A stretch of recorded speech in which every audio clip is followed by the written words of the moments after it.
Number 22، هل ذکرتم فی رسالت ما ان ذکر ولادتہ صلی اللہ علیہ وسلم کا جنم استمی کنہیا ام لا؟ کیا تم نے اپنے کسی رسالے میں اس بات کا ذکر کیا ہے کہ آپ صلی اللہ علیہ وسلم کی ولادت کا تذکرہ کرنا اس طرح ہے جس طرح ہنود کے کنیا کی جنم اشٹمی کا تذکرہ کرنا؟ دیکھیں یہ بات یہ ہے، ہندوؤں کے اندر آپ نے نام سنا ہوگا، ہندو مت میں ایک ہوتا ہے کرشن، اور اسی طرح ہندو مذہب کے اندر ایک ان کے جو بڑے پیدا ہوئے ہیں تو اس کی ولادت کے دن یہ لوگ خوشی مناتے ہیں، اور یہ اس خوشی کا نام ان کے ہاں ہوتا ہے کرشن جی کی جنم اشٹمی، کرشن جی کی جنم اشٹمی، یہ ان کے ہاں ایک نام ہے ہندوؤں کے ہاں کہ کرشن جی اس دن پیدا ہوا ہے، اور اس کی ولادت کے دن میں یہ لوگ اپنا ایک تہوار مناتے ہیں، اور اس تہوار میں خوشی کا اظہار مختلف طریقوں سے یہ کرتے ہیں۔ تو سوال یہ کہ کیا تم نے حضور کی ولادت کو ہندوؤں کے اس طریقے کے ساتھ تشبیہ دی ہے؟ تم نے یہ کہا کہ حضور کی ولادت کا ذکر اس طرح ہے جس طرح ہندوؤں کے جنم اشٹمی کا ذکر کرنا ہے، یعنی ہندوؤں کا جو بڑا پیدا ہوا ہے کرشن جس دن، تو اس کا تذکرہ کرنا، اور تم نے اس طرح حضور کے اس تذکرے کو اس سے تشبیہ دی ہے، یہ سوال تھا۔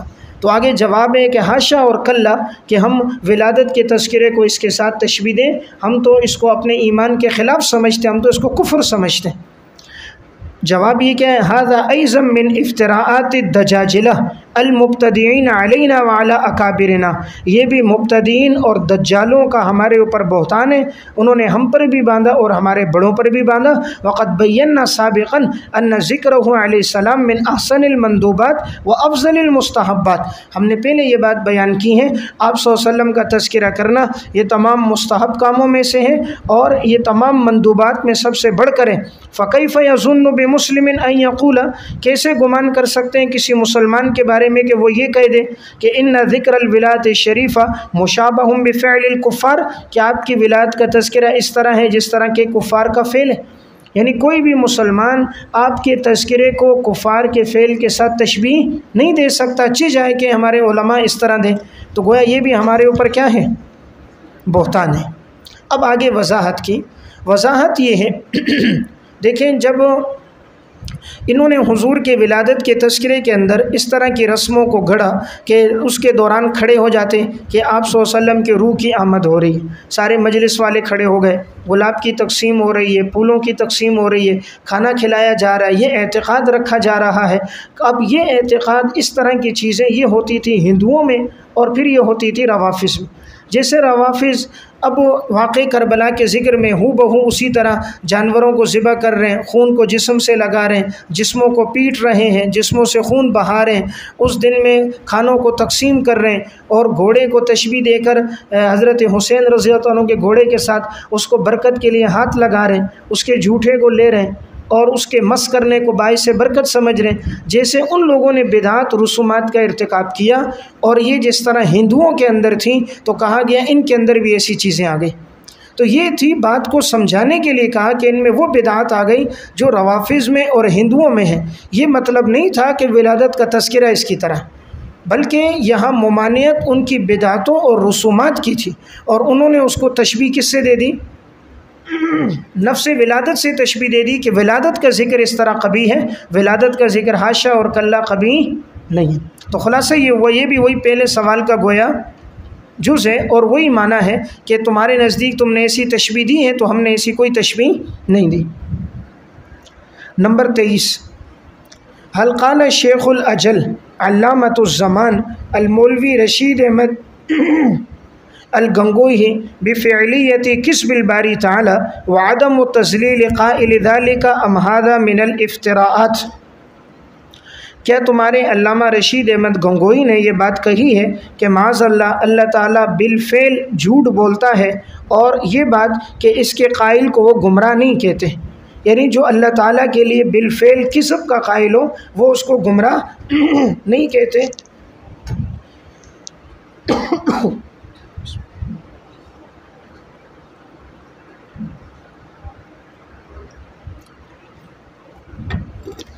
کیا تمہارے شیخ نے یہ بات کہی ہے ام ھذا من الافتراءات، یا یہ بات بھی تمہارے شیخ پر گھڑ دی گئی؟ سوال یہ ہے کیا علامہ رشید احمد گنگوئی رحمہ اللہ نے یہ بات کہی ہے کہ اللہ تبارک و تعالی جھوٹ بولتا ہے بالفعل؟ انہوں نے یہ بات کہی ہے یا نہیں؟ اگر انہوں نے یہ بات نہیں کہی تو جو اس کا قائل ہو، اللہ کو بالفعل جھوٹ بولنے کا قائل ہو، کیا تم اس کو گمراہ کہتے ہو یا نہیں کہتے؟ اور کیا یہ بات ان کی ہے؟ اگر نہیں ہے تو ان پر گھڑی گئی ہے، ان پر بہتان باندھا گیا ہے، اس کی وضاحت کرو۔ اب آگے جواب میں وضاحت آ رہی ہے۔ جواب میں وضاحت انہوں نے کی، حضرت سے یہ سوال ہوا تھا، فتاویٰ رشیدیہ کے اندر یہ سوال موجود ہے، سوال جواب صفحہ نمبر 152 پر فتاویٰ رشیدیہ میں۔ اب اس میں سوال یہ تھا کہ بھئی تمہاری کیا رائے ہے اس بارے میں کہ اللہ تبارک و تعالیٰ کذب کے ساتھ متصف ہو سکتا ہے یا نہیں، اور یہ عقیدہ رکھنا کہ معاذ اللہ تعالیٰ جھوٹ بولتا ہے، اس کے بارے میں تمہارا کیا حکم؟ حضرت گنگوئی رحمہ اللہ نے جواب دیا، بے شک اللہ تعالیٰ اس سے منزہ ہے کہ اللہ کذب کے ساتھ متصف ہو، اس کے کلام میں ہرگز کذب کا شائبہ بھی نہیں ہے، اور کیسے ہو سکتا ہے کہ اللہ تعالیٰ نے تو خود قرآن میں کہا وَمَنْ أَصْدَقُ مِنَ اللَّهِ قِيلًا، اللہ سے زیادہ کوئی سچ بولنے والا نہیں ہے۔ اور کوئی اگر یہ عقیدہ رکھے گا کہ اللہ تعالیٰ معاذ اللہ جھوٹ بولتا ہے تو حضرت نے اس کے بارے میں خود یہ بات کہی، وَمَنْ يَعْتَقِدُ، جو یہ اعتقاد رکھے بِأَنَّ اللَّهَ تَعَالَى يَكْذِبُ فَهُوَ كَافِرٌ مَلْعُونٌ قَطْعًا مُخَالِفٌ لِلْكِتَابِ وَالسُّنَّةِ وَإِجْمَاعِ الْأُمَّةِ، وہ یقیناً کافر ہے، وہ قرآن و سنت اور اجماع امت کا منکر ہے۔ تو ایسا آدمی جو یہ کہے کہ ذات باری تعالیٰ کذب سے متصف ہے بالفعل، اللہ جھوٹ بول رہا ہے، تو وہ کافر ہے۔ اب بات کیا تھی، حضرت نے کیا بات کی اور اس کو رخ کیا دیا گیا؟ دیکھیں بات یہ تھی کہ اللہ نے قرآن کریم میں کہا مثلا کہ ابو لہب جہنمی ہے، فرعون جہنم میں جائے گا، قارون اور حمان کے لیے، نمرود کے لیے، ان کے لیے جہنم کی بات ہے۔ کیا اب بات یہ ہے کہ جہنم کے لیے جن کے بارے میں اللہ نے فرما دیے کہ یہ لوگ جہنمی ہیں، تو کیا اس کے برخلاف اللہ تعالیٰ ان کو جنت میں بھیج سکتا ہے یا نہیں؟ اللہ نے ایک کے بارے میں کہا یہ جہنمی ہے، کیا اللہ اس کو جنت میں داخل کر سکتا ہے؟ یا جس کے بارے میں کہا جنتی ہے، اس نے نیک اعمال کیے، کیا اللہ اس کو جہنم میں داخل کر سکتا ہے یا نہیں؟ تو اب عنوان یہ ہے، اس کا عنوان، اس کو غلط عنوان دیا گیا کسب باری تعالیٰ۔ عنوان اس کا ہوتا ہے عموم قدرت باری تعالیٰ۔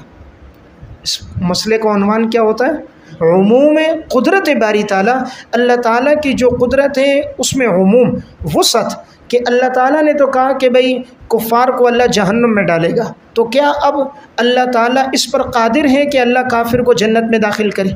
تو جواب یہ ہے کہ اللہ قادر ہے، کیونکہ ان اللہ علی کل شیء قدیر ہے، اللہ ہر شے پر قادر ہے، تو اللہ یہ بھی شے ہے تو اللہ اس پر بھی قادر ہے۔ لیکن اللہ اصدق القائلین ہے، جو اللہ نے فرمایا 100% سچا ہے۔ اللہ نے جب کہا میں کافر کو جہنم میں ڈالوں گا، اللہ ضرور داخل کرے گا، فرعون کو اللہ ضرور داخل کرے گا۔ اللہ تعالیٰ اپنی بات کے خلاف نہیں کرتا، ورنہ کذب آئے گا، اور کذب سے ذات باری تعالیٰ پاک ہے، اللہ کذب سے پاک ہے۔ لیکن کیا اللہ کر سکتا ہے یا نہیں؟ عموم قدرت باری تعالیٰ تو اللہ کر سکتا ہے، لیکن اللہ کرے گا نہیں۔ اسے کہتے ہیں امکان لذاتی ہی محال لغیرہ۔ امکان لذاتی ہی محال لغیرہ، کوئی چیز ایک ذات کے اعتبار سے ممکن ہوتی ہے لیکن غیر کی وجہ سے محال ہوتی ہے، تو یہ ممکن تو ہے، اللہ کر تو سکتا ہے، لیکن محال لغیرہ کہ اس سے کسب لازم آئے گا، اور کسب باری تعالیٰ سے اللہ پاک ہے۔ اب حضرت نے اس کو ثابت کرتے ہوئے دیکھیں، یہ مضمون صرف حضرت نے نہیں لکھا، تفسیر بیضاوی کے اندر بھی قاضی بیضاوی رحمہ اللہ نے بھی جب قرآن کریم کے یہ جو آیت ہے ان تعذبہم فإنہم عبادک وإن تغفر لہم فإنک انت العزیز الحکیم، اے اللہ اگر تو معاف کرے تیرے بندے، اور اگر تو معاف نہ کرے سزا دے، تب بھی تو قادر سزا دے سکتا ہے۔ اسی طرح یہ آیت ان اللہ لا یغفر ان یشرک بہ ویغفر ما دون ذلک لمن یشاء، شرک کو اللہ معاف نہیں کرے گا، اس کے علاوہ کو اللہ چاہے تو معاف کر سکتا ہے۔ تو قاضی بیضاوی رحمہ اللہ کا وہاں پر ایک جملہ تھا، وہ فرماتے تھے وعدم غفران الشرک مقتضی الوعید فلا امتناع فی لذاتہ، کہ یہ جو اللہ نے کہا کہ شرک کو اللہ معاف نہیں کرے گا، یہ وعید کا تقاضا ہے، وعید کا تقاضا یہی ہے کہ اللہ مشرک کو معاف نہیں کرے گا، فلا امتناع فی لذاتہ، لیکن اس میں امتناع لذاتی نہیں، یہ ممتنع لذاتی نہیں ہے، اللہ پر ممتنع نہیں ہے کہ اللہ معاف نہیں کر سکتا، اللہ کر سکتا ہے، ممتنع لذاتی نہیں ہے، اللہ کر سکتا ہے، وہی ممکن لذاتی محال لغیری ہے۔ تو یہ تعبیر تو پہلوں نے بھی اختیار کی، عقائد کی کتابوں میں بھی یہ تعبیر تھی۔ دیکھیں ایک ہوتا ہے بالفعل جھوٹ بولنا، اگر کوئی یہ رکھے عقیدہ معاذ اللہ رب العزت بالفعل جھوٹ بول رہا ہے، وہ تو قطعاً کافر ہے۔ اللہ کے لیے بالفعل جھوٹ کی بات کو ہے کہ وہ تو کیا ہے، قطعاً کافر ہے۔ یہاں بالفعل کی بات نہیں تھی بلکہ امکان کی بات تھی، اور اس کو تعبیر میں نے کہا کہ وسعت قدرت باری تعالیٰ سے ہے، اور اس کا مطلب یہ تھا کہ اللہ نے جس کے جہنمی ہونے کا کہا تو کیا اللہ اسے معاف کر سکتا ہے یا نہیں؟ تو جواب یہ اللہ کر سکتا ہے، لیکن اللہ کرے گا نہیں۔ کرے گا نہیں کیوں؟ اس لیے کہ اس سے کذب لازم آئے گا، اور کذب باری تعالیٰ محال ہے۔ تو اب حضرت کی جو عبارت ہے اس کا ترجمہ علامہ خلیل احمد سہارنپوری رحمہ اللہ نے یا عربی زبان میں کیا ہے، میں وہ پڑھ لیتا ہوں۔ حضرت یہ فرما رہے نعم اعتقاد اہل الایمان الی ان من قال اللہ تعالی فی القرآن فی فرعون و حامان و ابی لہب انہم جہنمیون فہو حکم قطعی۔ اللہ نے ان کے بارے میں جو کہا یہ جہنمی، یہ حکم قطعی ہے، لا یفعل خلافہ ابدا، اللہ کبھی بھی اس کے خلاف نہیں کرے گا، لیکنہ تعالی قادر علی ان یدخل الجنہ، لیکن اللہ اس پر قادر ہے کہ اللہ ان کو جنت میں داخل کر سکتا ہے۔ وَلَيْسَ بِعَاجِزٍ عَنْ ذَلِكَ، اللہ اس سے عاجز نہیں ہے۔ وَلَا يَفْعَلُ هَذَا مَعَ اخْتِيَارِهِ، لیکن اللہ یہ کرے گا نہیں اپنے اختیار سے، اللہ مجبور نہیں ہے۔ اختیاری ہی قید لگا کر معتزلہ پہ رد ہے۔ معتزلہ تو اللہ کو مجبور مانتے ہیں نا، کہ اللہ پر مجبور مانتے ہیں، اللہ نیکوکار کو لازم جنت دے گا، گناہ گار کو لازمی جہنم میں ڈالے گا، یعنی اللہ کو مجبور مانتے ہیں۔ اور اپنا نام کیا رکھا؟ اصحاب العدل والتوحید، خدا کو مجبور بھی مان رہے ہیں اور نام اس کا رکھ بھی دیا عدل سے۔ بات سمجھ گئے؟ اللہ کی صفات کا انکار بھی کر رہے ہیں، نام رکھ بھی دیا توحید۔ تو یہاں لا یفعل ھذا مع اختیاری، اللہ کرے گا نہیں باوجود یہ کہ اپنے اختیار سے۔ قال اللہ تعالی ولو شئنا لآتینا کل نفس ھداھا ولکن حق القول منی لأملأن جہنم من الجنۃ والناس اجمعین۔ دیکھیں اللہ نے کہا اگر میں چاہتا میں سب کو ہدایت دے دیتا، لیکن اللہ کا قول ثابت ہوگا کہ اللہ جہنم کو بھرے گا۔ فتبین من هذه الآیہ انہ تعالی لو شاء جعلهم كلهم مؤمنین، اللہ چاہے تو سب کو ایمان کی دولت دے، ولکنہ لا یخالف ما قال، لیکن اللہ اس کے برخلاف نہیں کرے گا۔ وکل ذلک بالاختیار لا بالاضطرار، اور یہ سب اختیار سے ہیں، اللہ مجبور نہیں ہے۔ وَهُوَ فَاعِلٌ مُخْتَارٌ فَعَالٌ لِمَا يُرِيدُ، وہ تو فاعل مختار ہے، جو چاہتا ہے وہ کرتا ہے۔ هذه عقیدۃ جمیع علماء الامہ، کا یہ ہمارا نہیں بلکہ یہ امت کے تمام لوگوں کا عقیدہ ہے۔ کما قال البیضاوی تحت تفسیر قوله تعالی ان تغفر لهم وعدم غفران الشرک مقتضى الوعید فلا امتناع فی لذاته، تفسیر بیضاوی جلد 2 صفحہ 151۔ تو خلاصہ کلام یہ ہوا کہ حضرت گنگوئی رحمہ اللہ کے بارے میں یہ جو کہا گیا کہ وہ بالفعل کسب باری تعالیٰ کے قائل ہیں، تو یہ ان پر بہتان ہے، جھوٹ ہے، وہ بالفعل قائل نہیں ہیں۔